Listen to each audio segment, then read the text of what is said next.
샬롬, 안녕하세요. 지승훈 전도사님입니다. 네, 오늘은 원래 신태섭 전도사님이 있어야 할 자리에 다른 분을 한번 모셔봤습니다. 자, 나와주세요. 자, 안녕하세요. 안녕하세요. 잘 지내시죠? 네, 전도사님도 잘 지내고 계시죠? 잘 지냅니다. 그런데 그 전에 선생님 처음 보는 분들도 계시죠? 그래서 먼저 선생님 소개를 좀 해주세요. 안녕하세요. 우리 틴즈 친구들, 선생님을 이제 또는 예배 시간에 본 친구들도 있을 텐데, 선생님은 틴즈를 맡고 있는 임혜준 선생님이라고 하고요. 현직 초등학교 교사십니다. 네. 까불면은 때려 부숩니다. 그런데 원래 틴즈랑 주니어가 네. 같이 온라인 예배를 드리지 않았었나요? 맞아요. 지난주까지는 같이 드렸는데 이제부터 각자의 길을 걸어가기로 했습니다. 지금 다들 성경 통독 열심히 하고 계신가요? 지금 위블리에서 매주 성경 통독 분량이 나가고 있잖아요. 저도 매일매일 안 밀리고 꾸준히 읽으려고 노력하고 있습니다. 그러면은 오늘 분량은? 오늘 분량은 이따가 자기 전에 여러분들 때론 힘들더라도 열심히 따라와 주시기를 바라겠습니다. 파이팅! 파이팅! 근데 이제 거리두기가 2단계로 다시 재조정됐어요. 저희도 이제 2단계가 됐잖아요. 그래서 현장 예배가 완전히는 아니지만 조금 오픈됐습니다. 사실 그래서 많이 나올 수는 없지만 그래도 토요일에는 조금 일찍 주무시고 주일 아침에 같이 현장에 나와서 예배 드렸으면 좋겠습니다. 자, 그럼 오늘 예배를 위해서 선생님께서 기도를 해주셨으면 좋겠는데 선생님께서 기도해 주시겠어요? 네. 알겠습니다. 네, 기도하겠습니다. 사랑의 주님, 지난 한 주간도 우리 틴즈 친구들을 지켜주시고 주님을 향한 마음을 잊지 않고 오늘도 이렇게 예배의 자리에 나오게 하심에 정말 감사드립니다. 주님, 우리 친구들을 만나지 못하는 시간이 점점 더 길어지고 있습니다. 많이 만나지 못하고 또 서로 친해지지 못해서 많이 아쉽습니다. 하지만 주님, 우리가 몸은 떨어져 있지만 마음만큼은 틴즈 안에서 함께 묶여 있다는 것을 항상 기억하게 해주세요. 우리를 사랑하시는 주님, 사순절입니다. 우리의 죄를 사하여 주시기 위해서 죽기까지 하신 그 예수님의 사랑을 잊지 않게 하시고 세상 속에 살아나가면서 우리도 그 예수님의 사랑을 실천하면서 살아나가는 그런 한 주가 되게 하여 주시옵소서. 주님 감사합니다. 사랑이 많으신 예수님의 이름으로 기도드렸습니다. 아멘. 그럼 오늘 말씀을 시작하도록 하겠습니다. 오늘 말씀은 요한복음 17장 10절부터 12절까지의 말씀입니다.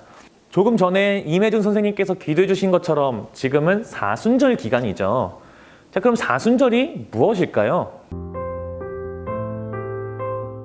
예수님께서 죽으시고 부활하셨죠. 그 부활하시기 40일 이전부터의 날을, 그걸 사순절이라고 표현합니다. 이 기간 동안엔 그럼 무엇을 하느냐?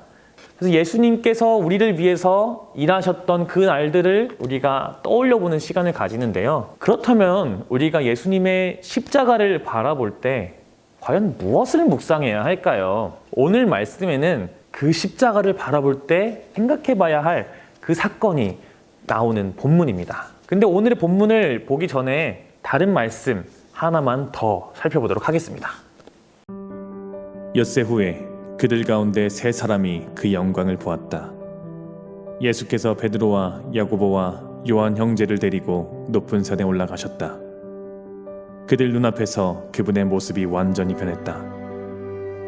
그분의 얼굴에서 햇빛이 쏟아져 나왔고 그분의 옷은 빛으로 충만했다.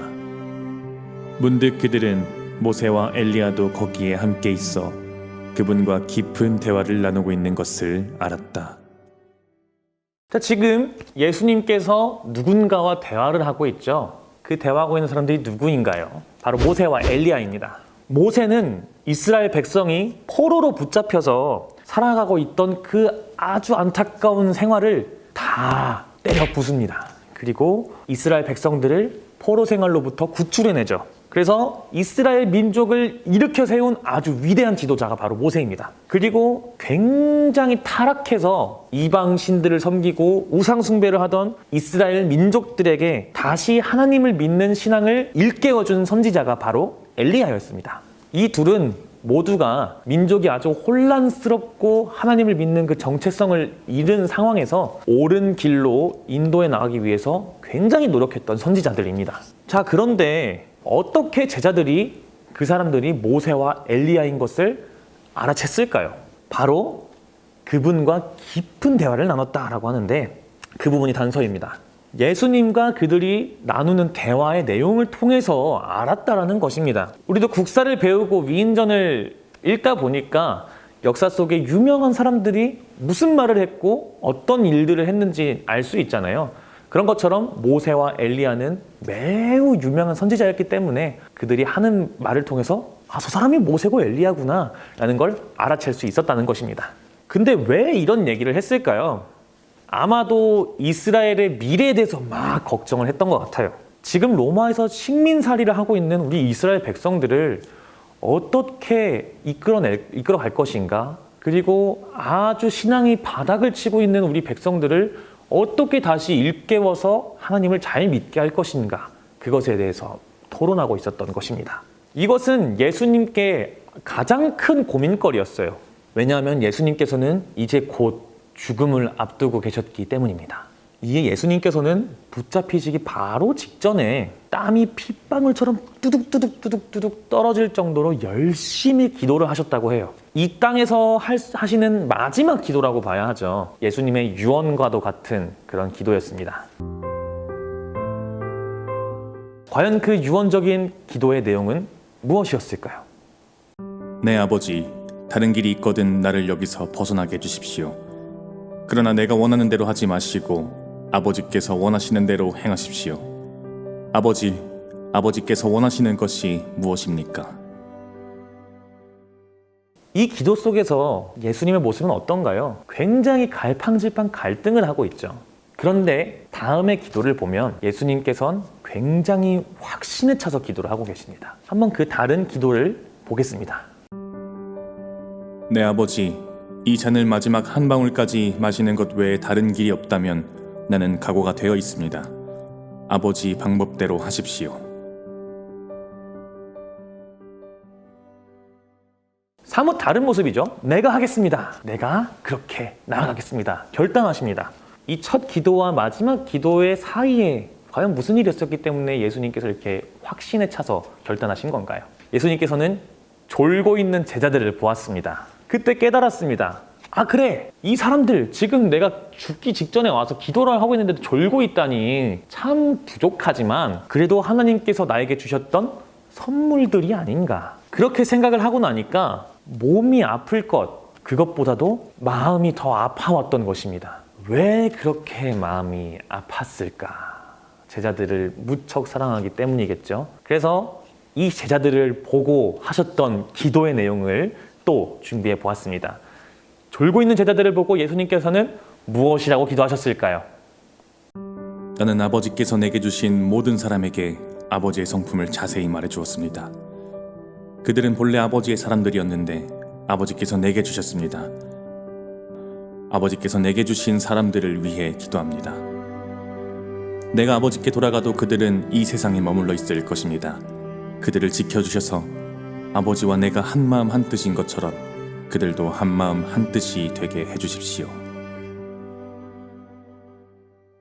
지금 이 기도가 바로 졸고 있는 제자들을 보시고 하신 기도입니다.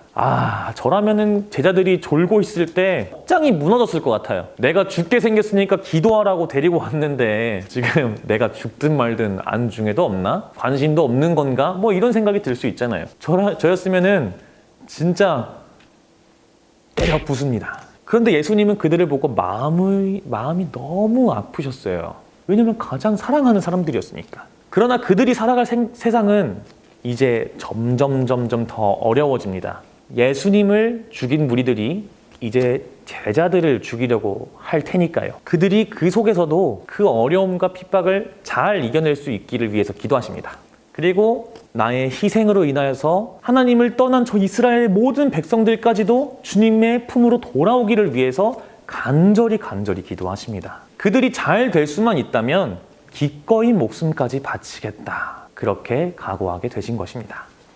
그렇게 예수님께서는 십자가의 길을 자신이 사랑하는 사람, 자신을 위해 주는 사람만 위해서 걸어가신 것이 아닙니다. 그를 미워하고 배반하고 돌을 던지고 죽음에 이르게 했던 그 모든 사람들을 위해서 그 고통을 감당하셨다라는 것이죠. 사순절 기간 동안 우리는 그것을 기억해 보았으면 좋겠습니다.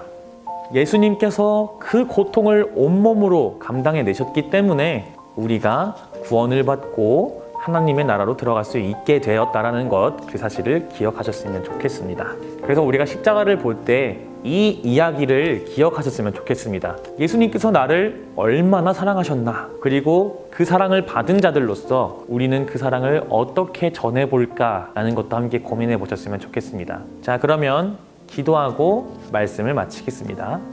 예수님께서 걸어가셨던 그 십자가의 길을 우리가 함께 바라봅니다. 예수님께서 어떤 마음으로 걸어가셨는지, 어떤 결단으로 나아가셨는지를 우리가 함께 살펴보았습니다. 그 길이 결코 쉽지 않았지만 그 모든 세상의 사람들을 사랑하는 마음으로 그 길을 가셨던 예수님의 뜻을 우리가 기억하게 하여 주시옵소서. 그 사랑을 입은 자들로서 아직까지 그 사랑을 모르는 자들에게 우리 또한 예수님의 마음을 품고 다가갈 수 있도록 우리와 함께하여 주시옵소서. 감사드리며 예수 그리스도의 이름으로 기도합니다. 아멘. 주님께서 가르쳐주신 기도로 예배를 마치도록 하겠습니다. 하늘에 계신 우리 아버지여, 이름이 거룩히 여김을 받으시오며 나라가 임하시오며 뜻이 하늘에서 이루어진 것 같이 이 땅에서도 이루어지이다. 오늘 우리에게 일용할 양식을 주시옵고 우리가 우리에게 죄 지은 자를 사하여 준 것 같이 우리 죄를 사하여 주시옵고 우리를 시험에 들게 하지 마시옵고 다만 악에서 구하시옵소서. 나라와 권세와 영광이 아버지께 영원히 있사옵나이다. 아멘. 자, 여러분 오늘 예배 잘 들으셨나요? 그럼 오늘 말씀 가지고 이번 한 주도 잘 보내시길 바랍니다. 그리고 성경 통독도 열심히 따라오셔서 이번 사순절 기간 동안 예수님의 모습에 대해서 함께 잘 묵상해 나가는 시간을 가졌으면 좋겠습니다. 그러면 다음 주에 또 뵙겠습니다. 안녕.